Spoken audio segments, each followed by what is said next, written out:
দেশটি আমাদের সকলের, কাজে দেশটিকে গড়তে হলে আমাদের সকলকে একসাথে কাজ করতে হবে। প্রত্যেককে একটু করে কন্ট্রিবিউট করলেই আমরা অনেক দূর এগোতে পারবো। আপনারা এখানে প্রত্যেকটি মানুষ চিকিৎসক হিসেবে যারা উপস্থিত আছেন, মোটামুটি প্রত্যেকেই বিভিন্ন কনফারেন্সের কারণেই আপনারা বিদেশে যাওয়ার সৌভাগ্য আপনাদের হয়েছে। এবং আমি 100% গ্যারান্টি দিয়ে একটি কথা বলতে পারি, যে কোনো ভালো, যেই দেশগুলোকে আমরা ভালো হিসেবে তুলনা করি বা ভালো হিসাবে বলি, উন্নত দেশ হিসেবে বলি, আমাদের আশেপাশেও কয়েকটি ভালো ভালো দেশ আছে।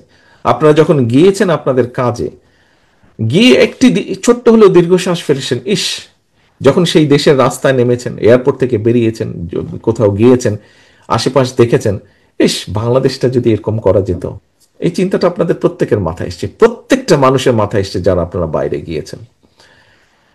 নেতৃবৃন্দ, শুধু একটি রাজনৈতিক দল বা শুধু একটি সরকারের পক্ষে সম্ভব নয়। হ্যাঁ, সরকার অবশ্যই, যারা সরকারে থাকবে তাদেরকে অবশ্যই সহযোগিতা করতে হবে, তাদেরকে গাইডলাইন দিতে হবে, সর্বরকম সহযোগিতা, পরিবেশ তৈরি করতে হবে। বাট পরিবেশটিকে রক্ষা করতে হলে, সকল কিছু যদি তৈরি করতে হয়, আমাদের সকলকে একসাথে কাজ করতে হবে। সম্মানিত কাউন্সিলরবৃন্দ, আমার বক্তব্য একটু লম্বা হয়ে যাচ্ছে, আমি সংক্ষিপ্ত করব। যে কারণে আজকে আমরা এখানে এসেছি, অবশ্যই সেই কারণটি সফল হতে হবে এবং সেই সফলতার মধ্যে দিয়ে আজকের অনুষ্ঠানের সফলতা আসবে। কাউন্সিলরবৃন্দ, আসুন আমরা আজকে নিজের মনের মধ্যে অন্তত একটি বিশ্বাস, একটি প্রত্যাশাকে আমরা খুব গভীরভাবে ধারণ করি। সেটি হচ্ছে বাংলাদেশের মানুষের সামনে যে প্রত্যাশা জেগে উঠেছে, শুধুমাত্র জুলাই আগস্টে 1,500 এবং গত 15 বছরে কয়েক হাজার যে মানুষ গুম খুনের শিকার হয়েছে, হাজার লক্ষের কাছাকাছি মানুষ গত 15 বছর এবং জুলাই আগস্ট সহ যে আহত হয়েছে, বিভিন্নভাবে আহত হয়েছে, এই মানুষগুলোর প্রত্যাশা আমরা সকলে মিলে যদি পূরণ করতে সক্ষম হই, তাহলেই আমরা আমাদের প্রত্যাশার বাংলাদেশ গড়ে তুলতে পারবো।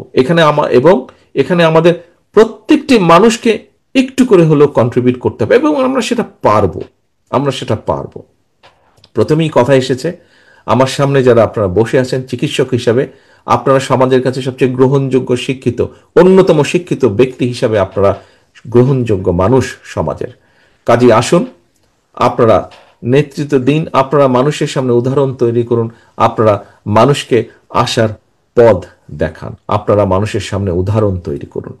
আপনারা বলতে পারবেন আমরা শুরু করেছি, তোমরা এটাকে এগিয়ে নিয়ে যাও। পরিশেষে আমি আজকের এই ড্যাবের সম্মেলনকে ঘিরে সকল যে আয়োজন গত কয়েক মাস ধরে তৈরি হয়েছে, তার জন্য আমি আহ্বায়ক সাহেব সহ তার নেতৃত্বে যারা কাজ করেছেন প্রত্যেকটি সদস্য, আহ্বায়ক কমিটির প্রত্যেকটি সদস্যকে আন্তরিকভাবে ধন্যবাদ জানাচ্ছি।